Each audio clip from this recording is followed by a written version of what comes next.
is KC Sports Network, proudly presented by Emprise Bank. All right, folks, what's good? Another episode, Ain't No Seats podcast, and today was a big day for the University of Kansas and the football program, the program that we've seen at the very lowest, at the worst of the worst. You can't see much worse than we've seen through the years. Today was an unbelievable day that just proves how much progress we've made, and I know it doesn't feel like a short amount of time, but really what we've made in a short amount of time since Lance Leipold and really Travis Goff have arrived. It's rendering season, A-B, B-turn. I guess just give me your initial thoughts on the brand new stadium that the Hawks are I guess, revealed today. The renderings. Fired up about them, boys. I can't believe that we're finally here. I don't know how long it's been exactly, but I feel like every 5 years or so, there's little murmurs like, KU wants to do this to the football stadium. KU wants to do that. Feels like we're at a point now where it's actually going to go through and happen. And there's going to be a couple years transition. We all get that. But in about 5 years, this bad boy is going to be moving. I can't wait to see when it's done. Yeah, and obviously last year there was a ton of hype just behind KU football in general, and Travis Goff kind of announced the new stadium during that week, and KU was hosting game day. So kind of been waiting to see what it was going to look like. They announced that a big announcement was coming just recently. So we've all been looking forward to today. I think Travis Goff said something about this is a date we're going to remember forever. August, 15th, 2023, like one of the biggest days in KU history. So it's exciting. I mean, it just shows how committed they are to the program. And it's been that way since day one of Travis Goff, and his coaching search was perfected. Went and got Lance Leipold, did his due diligence, so that was the perfect hire. We have a stud AD and one of the best head coaches in the country, and they're just going to keep riding the momentum, so it's super exciting. Yeah, so we can't deny that we all like the renderings, right? We like what we see. From where we were at to what we saw today, I think we would have been excited about anything, but I do think what they released today was phenomenal. But I just want to I want to get into the actual details about what we saw, right? I think the thing that's gotten a lot of talk, well, obviously the stadium just looks incredible. The surrounding area looks great. Now we'll get into that because that is maybe one part that you don't love, but the big talk, I think, was outside of it being awesome, was the lights. Everyone was like, what the heck are those lights up there? Especially when they released the video that showed the lights popping on, I like it. I think it's unique. I don't want our stadium to look like every other stadium. And I know for the most part, they all look pretty much the same, but it does kind of add like a feature to it that you may recognize. I don't know. I didn't dislike it at all. Even initially, before I saw it pop on with the lights, I didn't dislike it. But then I did get texts from people and saw some tweets where they were like, what the heck's up with the lights? So what was your guys' initial thoughts on that? And was there anything else that stood out that maybe you were kind of like, what is that? I mean, it definitely stood out. It didn't look, oh boy. It doesn't look normal, but it's unique. And I think KU football's in a spot where I want them to be unique. Like, I want them to be known for something other than sucking. If it means having very thin and tiny wheat things for the lights, then that's fine with me. That's cool. That's going to be something that you see in the little flyover, you know where you're at, like the fountains at Kaufman. But I don't know. The tailgate spot just feels like it's because we've been there for so long, that just being plowed over for Conference Center or Welcome Center or whatever the hell it's going to be. Not thrilled about that, but at the end of the day, we're going to figure it out, and we're going to be pumped to see the new stadium, even with those minor little things. People are going to find a reason to be mad about something. Look at the Royals now. For 2 years now, people have been complaining about where are we going to park downtown. You'll figure it out. Just build the world-class stadium first, which is all that matters. You'll figure all the rest out. And if there's a good product on the field too, like, how much does it really matter? Like, KU football's putting out a bowl-eligible team every year. Not much to complain about, but the first thing that jumped out to me, obviously, was the lights, and that kind of was my first thought, is just the uniqueness behind it. Haven't really seen it anywhere else, and it's just nice to have, like, an actual stadium Like, I'm not going to sit here and dog on what we have now, but it's kind of just bland, boring. It's not really a stadium. Yeah, there was games in there and stuff, but we're going to have an actual football stadium. And it just, it's just, like I said, it shows the commitment from Travis Goff and how things have changed rapidly. Like they've only been here for 2 or so years.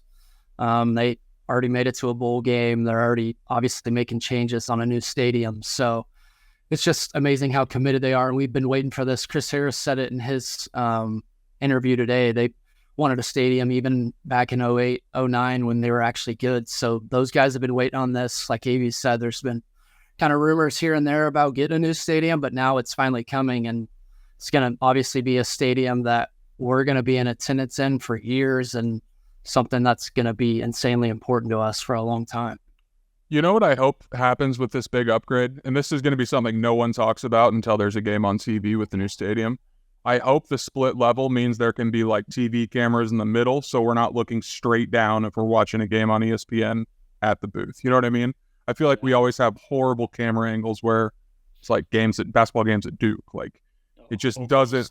Right. It looks like you're watching from the rafters, and I'd like to be able to not do that. Plus, we haven't said it yet, but fans being a lot closer to the state or a lot closer to the field, huge. That bowl was so stupid. It was so dumb.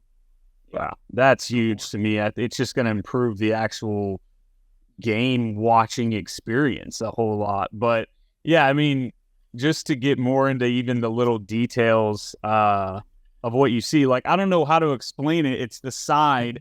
It's like, I wish we had a picture, but like the silver kind of wall on the side that says David Booth Memorial Stadium or whatever. I thought that looked phenomenal. It just looked, it's something where I feel like if you were a road team and you roll into Lawrence, obviously for years past, you're coming from Oklahoma State, you're coming from even like Texas Tech, even K-State, you're rolling up and you're saying, this is a dump.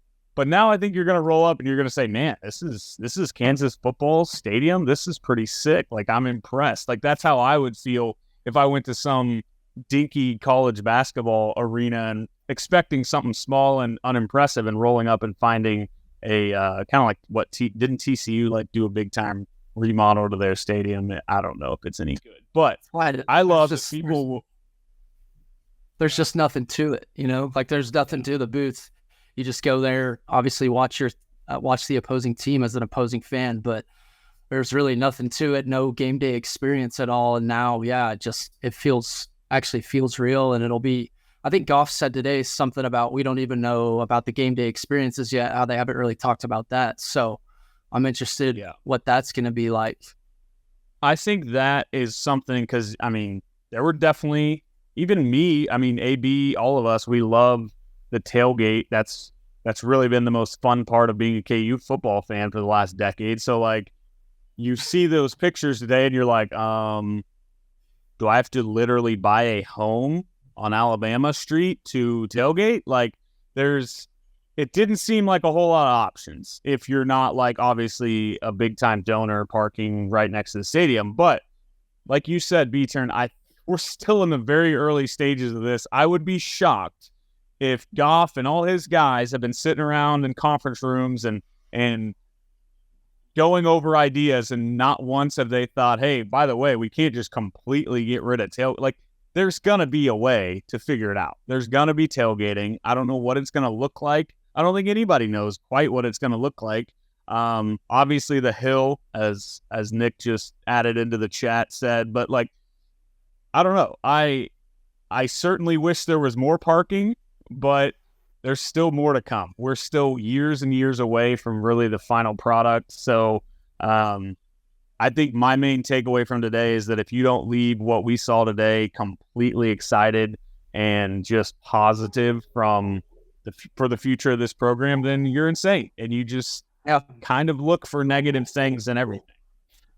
Yeah, that's kind of what I wanted to say was I feel like there's always going to be haters, or there's always going to be people that aren't completely satisfied. Like, it's not going to be a perfect project completely, but I think no matter what we were going to see, we should be happy because what we've had to experience since Gino left and what the stadium's been like for so long. So I think I would have been satisfied with anything. I didn't really I didn't really know what to expect. Obviously, I hadn't seen pictures or anything till today, but I was going into it probably going to be positive no matter what, because it was going to be an upgrade from something that not too many people really enjoyed.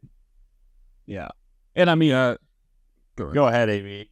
I was going to say at a certain point, I just trust Travis Goff that he like kind of gets it. And I wasn't super worried that it was all in his hands and Lance's hands to, not all of it, but a good say in it. Like I wasn't worried that he would put complete garbage out and the whole fan base be pissed off. Yeah, I mean, until Travis Goff makes like a major mistake, like the guy has, obviously, I'm sure there's things that but the guy has been borderline perfect as an AD since he arrived at Kansas. So like, I have no doubt that and we always say this about Travis Goff, he's genuinely a diehard Kansas fan. He wasn't here to collect a check with his buddy like Jeff Long. He is us if we all got into athletics and tried to become the AD at Kansas, right? Like that guy just loves KU, and he's not going to just ruin the game day experience for fans like I think maybe some people are slightly worried about. And we're probably over-exaggerating the negativity. There really wasn't that much negativity. I think for the lights. Yeah, I mean, the lights and then, the tailgating or whatever you want to say. But for sure, the overall sentiment of the day was this thing's awesome. We're excited. I mean, the KU's job of delivering it with the videos, getting Kevin Harlan, which I think Barstool KU tweeted this, but like us having Kevin Harlan to do voiceovers for stuff is such a cheat code. It really is. Like, who's K-State going to get in that situation? I don't want to get the Bulls PA announcer. Who's that? I don't know. He went to K-State, I guess. Oh, okay. Well, good. That would be sick. But Kevin Harlan cheat code. So KU killed it today in my eyes, and I think they're going to continue to kill it. But the main thing, like if you want to get real deep, and not even deep, but if you want to just truly think about why this was so important today, Lance Leipold's happy with what he sees. Like, that dude's not going to listen to offers, but you can't say Goff's not doing what he said he would do. Yeah, exactly. Goff's been committed since the start. He's been focused on this for a long time, and obviously this is going to make the head coach insanely happy. They seem pretty secure here at Lawrence, him and his wife. Obviously, they're going to say that no matter what, but like you said, Goff's doing whatever it takes. Leipold's obviously delivering on the recruiting trail. The staff seems all in, so if he leaves, obviously it wasn't anything that we did wrong, I mean, Travis Goff is, like you just said, he's been doing whatever it takes, making improvements. Things have changed quickly. He's learned we can win here. He's learned we can get recruits. So yeah, I don't see why he'd be unhappy. Obviously, we wouldn't be mad if he took a high level Power 5 job offer, but yeah, he's got to be insanely satisfied right now. Yeah. AB, do you think, like, I guess I haven't really dug into enough detail yet, but like compare the renderings we saw today compared with like, I'm thinking like a Wisconsin or, those schools that Lance was tied to. I'm not saying that these are necessarily going to be better than other places, but like we're absolutely competing, right? When this is all said and done, could you not argue that we're going to have a truly elite football stadium and area for players? Yeah, for sure. Because I feel like with Wisconsin and Nebraska to tie it to Lance, like they have a lot of history, but in terms of like actual stadium, I don't know. Like, I guess it depends on who you ask. Like, are you Allen Fieldhouse to us is the coolest, but is the Yum Center that's brand new, is that like better? But still, Braiden said it. You guys both said it. Like, Lance pretty much made it clear he wanted to be a part of the process of getting everything on the road. And I just think if Goff continues to like build onto the trust that Lance has in him, we don't really have much to worry about at this point. But again, we go 9-3 and Michigan State opens up or something like that. You never really know. Overall though, I feel like the three of us and a million KU fans have gotten excited about certain things with the football program since the Orange Bowl, and they always fall through. Every single time it falls through. This coach sucks now. We get excited about Les. He forgot how to coach. We like Turner Gill was the next big thing. Charlie Weiss had a big name, and it all just like failed right in front of our face. But now it feels like fucking awesome to have excitement and see them keep building on it and building on it and building on it rather than leaning on it and falling down flat on their face. Yeah, I mean, if this doesn't happen, I'm like, this doesn't happen, just cancel the program. Yeah, seriously. We've raised $160 million already, I think, of what I read. Need to get to 300. I mean, the wheels are not only in motion, they're flying down the road. So, like, it's going to happen, and I don't think we're going to get our hearts ripped out like we have so many times. So, let's before we get back, we'll talk some more about this, but we got to talk about another major announcement that happened this weekend. That's HomeField. Haha, not a KU basketball recruit. We'll talk about a KU basketball recruit in this too. But HomeField dropped a new line of Kansas gear. If you haven't bought it yet, what are you doing? What are you possibly waiting for? It's incredible. The Slammin' Jammin' Jayhawk shirt is maybe my favorite thing they've put out yet. Orange Bowl gear is out, which is something I've been like, I don't know about you guys. I have no more Orange Bowl gear that I can not only obviously fit, I don't even know where any of it's at from 2008. So it's like, that was nice to see them coming out with that. So we talk about them all the time. HomeField doesn't disappoint. New KU line is officially out as of Saturday. You can go to homefieldapparel.com, and if you use No Seats 23, is that right? Do I have that right? 15% off. Yep. You can get 15% off on that order if you haven't already ordered. Do it. Use the promo code NoSeats23, get 15% off. If you haven't even checked out the line, go look at the line, and I promise you don't even need us to tell you to buy them. You'll just find something you want to buy. So shout out to HomeField. As always, they do not disappoint, and we appreciate them for supporting the pod. So we're going to head to a quick break, and we'll be right back. Thanks for listening to KC Sports Network. Make sure you download our new app. Find it on the App Store or Google Play. Just search KC Sports Network. Okay. So now what I want to talk about is, like, now we've got these renderings. I love saying the word renderings, so I could just say it all day. We've got these renderings. Players have seen it. Players are on Twitter. They're on Instagram. Does this, like, I thought about this in two ways. Is this like a not a motivator, but like a, hey, we're legit. We play, like, we're not at little old Kansas anymore. We're good. We're a legitimate football program. We're here to play like one. That's one way of looking at it. Like, they're going to take pride and be really excited for this. Or does it add more pressure? Does it go from like, yeah, it's Kansas football to now it's like, wow, we got to play because they're building this $300 million project for us, and we got to perform. Like, I don't know. Do you think today's news impacted players' mindsets, motivation, anything like that? Yeah, I don't think there would be pressure at all, especially with this coaching staff. I think they're just attention to detail and stuff. They always have the guys prepared, so they're always going to perform. I think it definitely brings us a ton of legitimacy. I mean, like we already talked about, to keep the staff and show how serious and committed we are. And then from a recruiting standpoint, I don't see how it won't help. I mean, it's keeping the momentum rolling. Last year, obviously, you start 5-0, make a bowl game. Lance kind of said he's here to stay. Goff announced the stadium. Now the stadium's coming. So just a ton of momentum rolling forward. It almost feels fake. And it's just kind of circling back to Lance and why he might stay. I think you've always heard how competitive they are and how they just want to build up programs. And I think they were just waiting to get to a Power 5 big-time D1 school. And I think Kansas is a big brand. The Big 12 is becoming more attractive. So I don't see why KU couldn't be a bowl-eligible team, or at least compete to make a bowl game every year for a while, as long as Lance and the staff stay.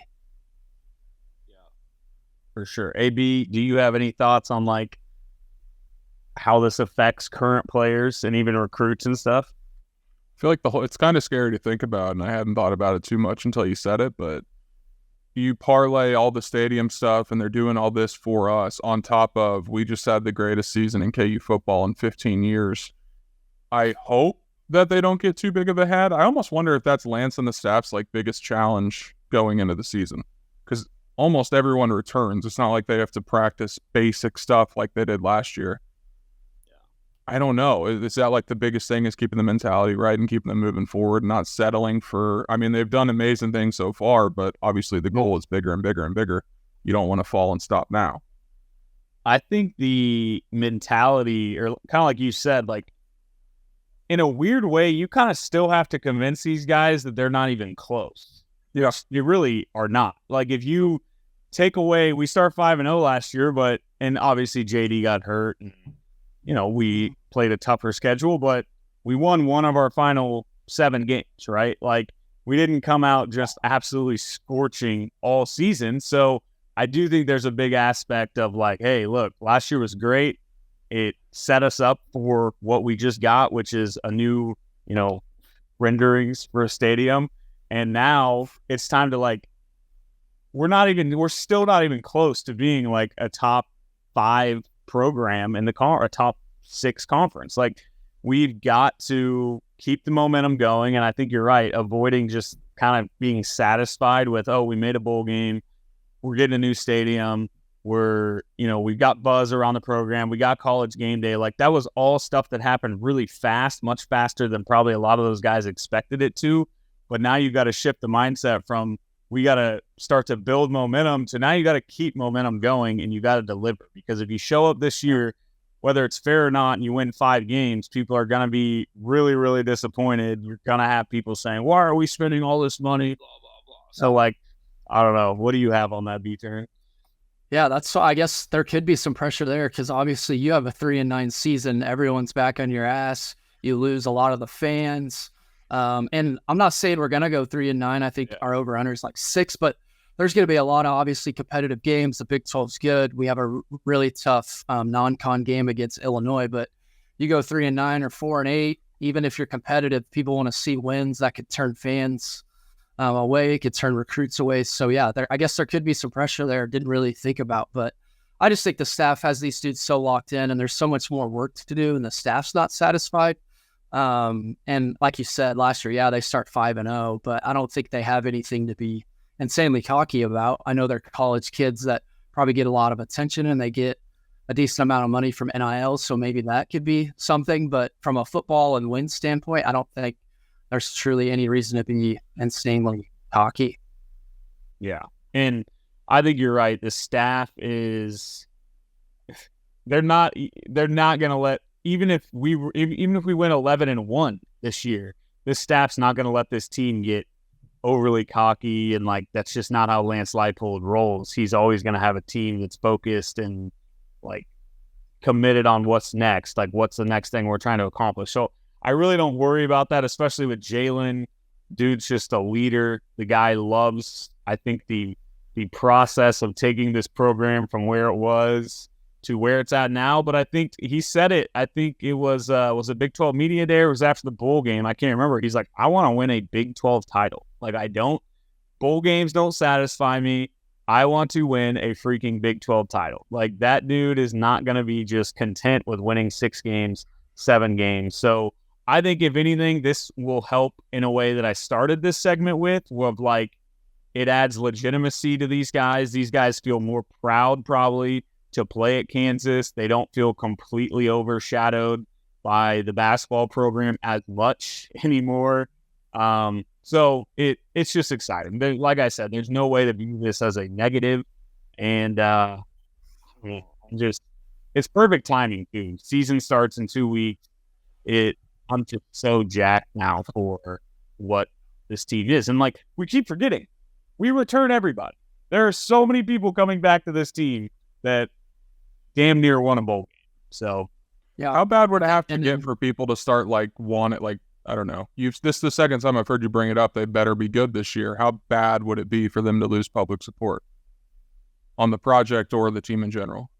Because I think if they win 5 games and they're not getting blown out in their losses, they're still probably fine. Yeah. It's got blown out 2-10, 3-9, and not even close in like half of their losses. That I think would cause. I think 5 games is but that's what I'm scared of. I don't know what the answer is. 5 games to me, 5 wins, you're definitely going to have fan base that some part of the, people that are always negative that are going to be really, really upset about that. But like B-Turn said, the over-under is 6. So 5 is not crazy. It would certainly not be fun, but also be our second best season since 2008. Like, I know. So I think people. Yeah. I think the whole thing is people just got to remember where we were 18 months ago. Just like I'm not saying they're going to be bad, but on the off chance they are, it's probably not going to be as bad as it was. Like I do think 3-9 would be really bad. I don't think it would lose fan support, but it'd be very deflating, especially heading into a season that's going to be attendance is going to be cut down due to the remodel or whatever. So it's all right. We got the other side. Actually, one more. I got a few more things on this. B-Turn, did you have something? I was going to talk about just the tailgating experience a little more in Goff and how good he's been. Just look at last year, and we always talk about that K-State KU debacle, Les Miles year when it was supposed to be a good game and the concessions were a nightmare. They ran out of food. The bathroom lines were terrible.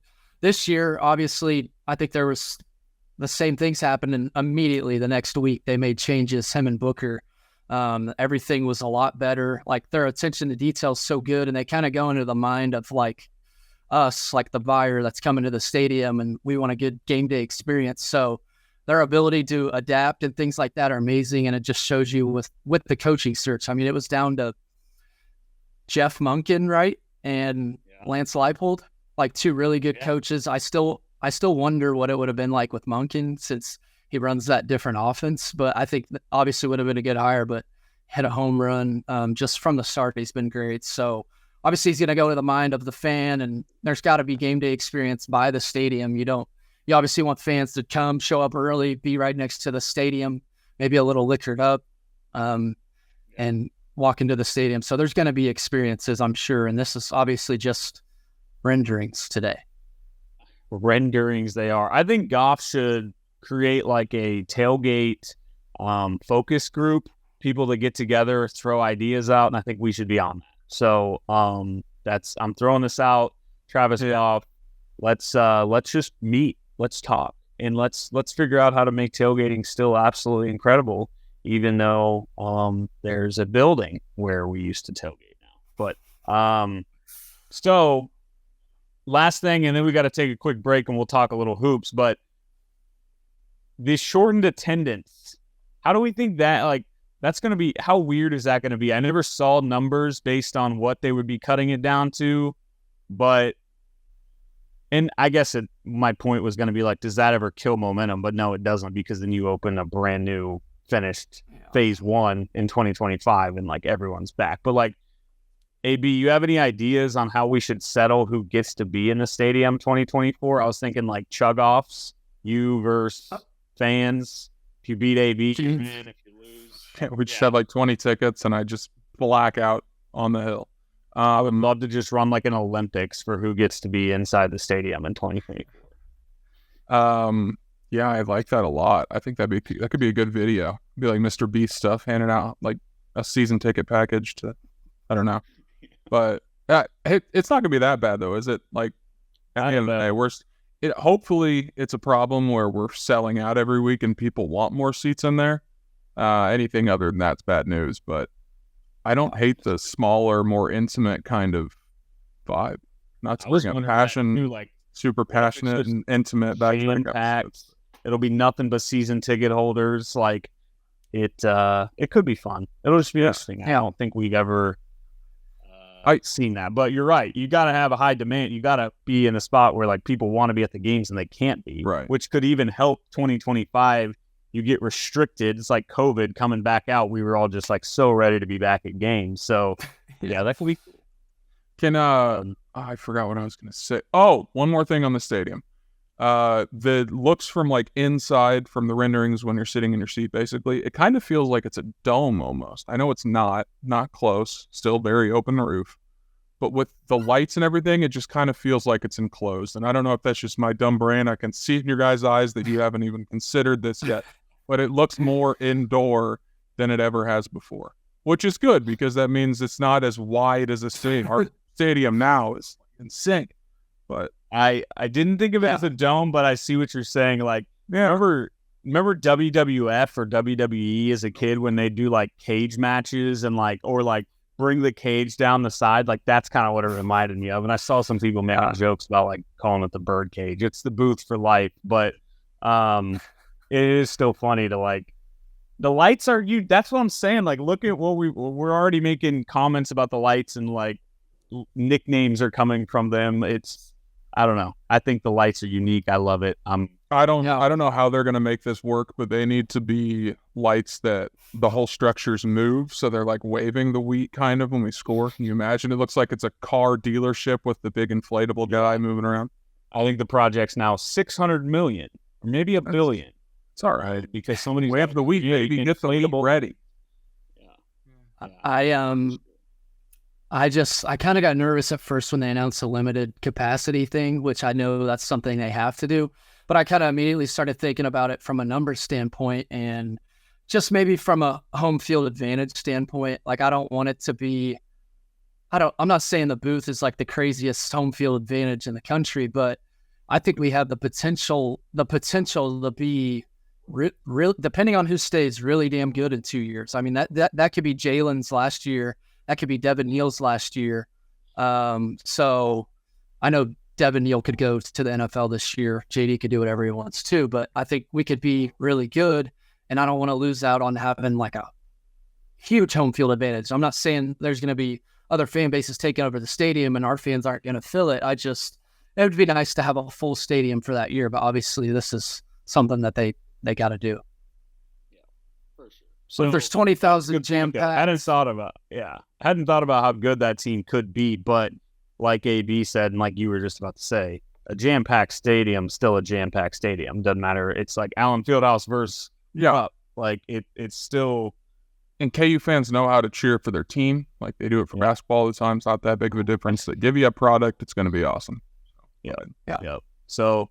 All right, well, we all agree renderings are awesome. Travis Goff's awesome. Lance Leipold's awesome. And now that we're a football school, that doesn't mean we can't talk basketball, though. So we're going to take last break, and then we will come back and talk a little Kansas basketball hoop. Thanks for listening to KC Sports Network. Make sure you download our new app. Find it on the App Store or Google Play. Just search KC Sports Network. Is Kansas basketball hoop what I said that one time that made you wouldn't stop? Kansas basketball hoops. Mm-hmm. It is very funny thing, but it just flows now, right off the tongue. But it was a big weekend. It wasn't on my radar at all. Like Beecher, and I don't know if you've been fun, and I've made jokes that I simply don't follow recruiting anymore. I think once you get past the age of like 27, 26, 25 maybe, it's really hard to stay invested in high school recruiting. But I'm sitting at a gala. Are you guys gala or gala guys? Gala. I'm actually upset you said gala. This is gift all over again. No. Yeah, but speaking of age 25, I think I woke up at 25 and I just started saying gala. I said gala for 25 years and then I started saying gala. I'm never like Mr. Portnoy with his Milanos. Like they just, what are we talking about? I've turned into a gala. It's upsetting. How do they say it there? Do they announce welcome to the? I think gala. I think it's classier to say gala. Okay. I don't know though. Comment below on the YouTube if you say gala or gala. But I'm sitting there like Gala's offensive. Gala's offensive, man. You're canceled. Also, I don't know if classy matters or not. I think there's just a right or wrong way to pronounce it, right? Maybe? I actually think there's just two ways to say it, to be honest. Some say it one way. Well, now I'm invested in this. Are you guys route or route? Route. If you're going to Sonic, what are you saying? Route 44. It's a route. You're on a route to where you're going. Route 66. A root is a tree. In a tree. Sure, right. Route 66. I'll say it again. Do you call it Route 66? Because I think I agree. I think that sounds better, but I've only ever heard Route 66. Nick, Right. first years in the chat. Look, I'm just repeating what I've heard before. Yeah, Root. My mom always called them Route 44 Diet Dr. Pepper, so maybe I'm just brainwashed. I guess I don't care how you say it when you're going to sleep. I think if you're driving somewhere, I'm definitely, hey, what route are you taking? You say what route are you taking? You ever Right, say- and the receivers are out running routes. They're not saying, oh, look at this corner route, like it's a route. But it's, Route 66, it's just, that's the thing. Okay. Well, Kansas basketball. Kansas basketball. Fine. Not boys. We're not seeing this kid play for 18 months. But it was exciting because I start getting tweets and I start getting texts like, wow. And I didn't even know he's the highest recruit since Josh Jackson. Is that right? Yeah. I think according to 24/7. And he had 100%, correct me if I'm wrong, 100% crystal ball to Auburn. Imagine being Auburn fans. You're sitting there Saturday night, throw your frozen pizza in the oven. You're like, hey, we're going to get our biggest recruit we've ever gotten. And then it's like, nope, going to Kansas. That was Mbako for us. That's how we felt. Yep. Yeah, but a lot less damaging when you're Kansas instead of Auburn. But yeah, Nick just mentioned that he was like a big time Duke lean early in the recruiting, or like a month ago. So it's been a while since we've gotten one of those massive recruits. Obviously we've done fine, but to truly just go out and get the number one center in the country, a top 3-4 guy in the entire country, like it got me excited. And it's just kind of, I think I saw tweets about this. Bill Self is just on top of the college basketball world right now. That's all there is to say. Yeah, he's on fire. He pretty much is getting whoever he wants. And the portal, like we've said, he's got one of the biggest transfers ever, maybe the biggest. And Hunter Dickinson, he just got Furphy, which Duke and some other Blue Bloods, UNC, were after him. I don't think we realize how big of an impact he could make here, how good that kid could potentially be. And then, Flory Bidunga this weekend, no KU fans were paying attention, really. I mean, I don't know if you saw this tweet, right? I think you would have died laughing, but Jeff Goodman, before, like a couple hours before it happened, got on Twitter and was like, Flory Bidunga decides tonight, it's going to be Auburn or Kansas. My prediction, Kansas. Everyone in the replies is like, Goodman, you're a dumbass. Like, you're a clown. You're a joke. All these Auburn fans are going in on him.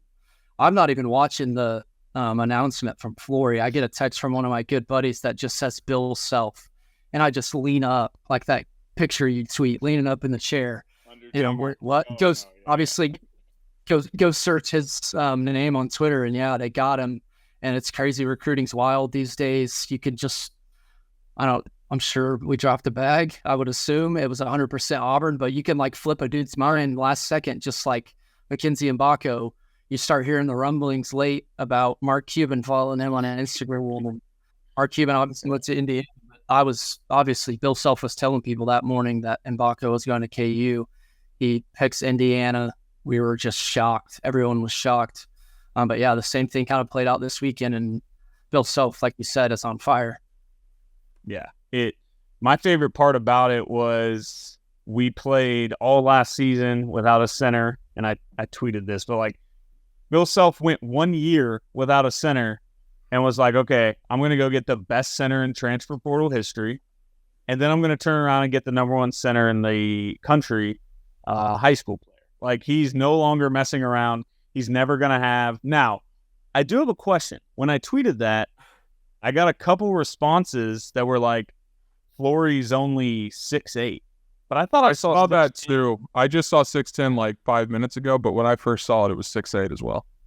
So, do you know anything about that, B-turn? Yeah, he's 6'8", I'm pretty sure. But he just plays with a ton of energy, gets up and down the floor a ton. Obviously dunks the basketball a lot and catch a ton of lobs. And they said his face-up game improved a good amount the past year or so. So I don't know how tall he is. I'd assume if sites haven't listed at 6'8", he'd be around there. I know some sites have him at 6'10", but I think there was already talk about him being a little undersized to be a center, because people are talking about him being a rim protector, which It's obviously tough to do at 6'8", but yeah, he plays with a ton of energy. Sprints the floor, plays hard, exactly who type of player that Bill Self wants. So yeah, kind of goes back to Ernest and Zuby too, talking about them and how they could have gotten recruited over. So those are guys that I guess I can't blame for leaving just because it's Kansas and they're always going to get big time talent. So Bill obviously found a way. Yeah, it's so I see 6'9" on three. Is that what you call it? I feel like that's pretty legit. But yeah, it regardless of if he's 6'8", 6'9", 6'10", he's a guy that's long, can go catch lobs. And AP, not sure. Do you know who's going to be the point guard at Kansas in 2024, 2025? Have we talked about this? His name starts with a D. Is it? I call him Juan Harris. Yeah, I mean, the guy's going to catch so many lobs from DeJuan Harris. And I don't know, like, I think, would we all agree that, like, Hunter Dickinson's trying to come play here 1 year and then go pro, right? Yeah. Yeah. And I think most man solidifies that unless you think this guy goes to the 4, but then we're back to where we're always at with KJ. It's like, where do you put KJ? I've got a separate take on that. I think we should be even more excited about KJ than we have been. Like, Bill's not going to go out.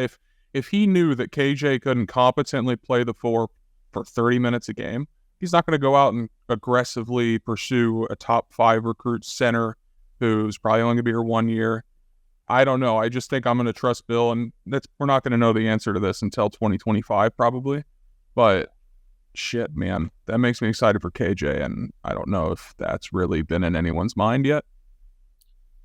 I think KJ, I don't know what KJ's ceiling is at Kansas, but if you don't think he's going to just be an absolute gamer the next 2 years at Kansas, where, I mean, we say it over and over again, but he's going to make big plays late. He's going to block shots. He's going to catch lobs. He's going to play incredible defense. Like KJ, I don't know if KJ Adams can be like a first team conference player, but I wouldn't call you crazy if you said he would be. Like, I think with his athletic ability, his commitment to playing the way Bill Self wants to play, KJ is going to be great. So I'm just excited. I think even now you look ahead to like this year. We're stacked this year. What can we be next year? Like, I think Bill Self really has a chance to go on a incredible 5 to 10 year span to maybe wrap up, as sad as it is to say that, wrap up his career. But like, he might do it in like Nick Saban fashion where he rattles off like 3 natties in 10 years. I would. Yeah, and I mean, if there would have been a tournament in 2020, we would have been a 1 seed 3 the last 4 years. Which isn't even out of the normal for Bill Self, but that would be pretty crazy for any ordinary school. But yeah, I think NIL-wise, transfer portal-wise, I think he can kill it. We could kind of see, like, I don't know if I'd say the glory days of KU basketball, but I think, like you said, like a crazy run that Bill could go on. I know it's really tough to rattle off natties, but Jay Wright did it 2 of 3 years. Florida went back to back. So it'd be nice to go on like a 2 and 5 years, like say we win one over the next few. Bill wins 1 or 2 more. That would be amazing. But yeah, I think he's super motivated and rejuvenated since the health scare. And I think obviously we've said it's going to be a good thing for KU and for him from a health standpoint, but we're going to get a rejuvenated Bill who, I mean, seems pretty rejuvenated to me. He's on fire. So yeah. Sneaky, hilarious thought. This was Bill Self's highest recruit since 2017. And you'd read that and be like, man, Bill Self's really been struggling on the old recruiting trail. It's like, what's he done since 2017? Oh, Final Four. Should have won a natty in 2020, was the number 1 overall seed. Oh, and then he won a natty in 2022. All while not getting a top 5 recruit in the entire process. Go count how many Duke, Coach K, Calipari, even Shire now. Like, go count how many those guys have gotten. Like, the guy is just better than your coach, and it's not even really close. It's like quite the gap of Bill Self. Look at you. Really anybody. Look at you giving Shire 1 year sample size. Whatever. The guy yelling out of his mouth of drives me crazy. Hey, that's a charge. So no, it's wild, man. Like I just want to say one more thing. Like, yeah, we appreciate Bill. We know how good he is. He's the best in KU history, but it just feels like one of those things like, imagine our old asses 40, 50 years from now sitting in Allen Fieldhouse with like kids or grandkids and just like thinking back on the memories of Bill, like how consistent, how not worse than a 4 seed, that many conference titles. There hasn't been too many, like how many teams in 20 years have you been like, yeah, this team can't win it? Like there's not too many. A few, yeah. So we're going to be sitting back thinking like, dude, we got to see the best coach in Kansas history in his prime at the winningest school ever. It's wild. How You know what they say? Like, I wish there was some way of knowing that we were in the good old days. Well, we were in the good old days. Well, we're in the good old days. Mm-hmm. And hopefully we're also in the good old days, the football program, because things are going well CFP at the University of Kansas. But let's go ahead and wrap this up. This was fun. Football is coming very quickly. And I'm excited. Oh. And the rendering, I'm going to go look at renderings as we We're in the booth 2 weeks from Friday. We are. Yes, we are. So, all right. Thank you for listening. Go check out HomeField. Go buy your gear. And we'll see you all next week. Rock Chalk.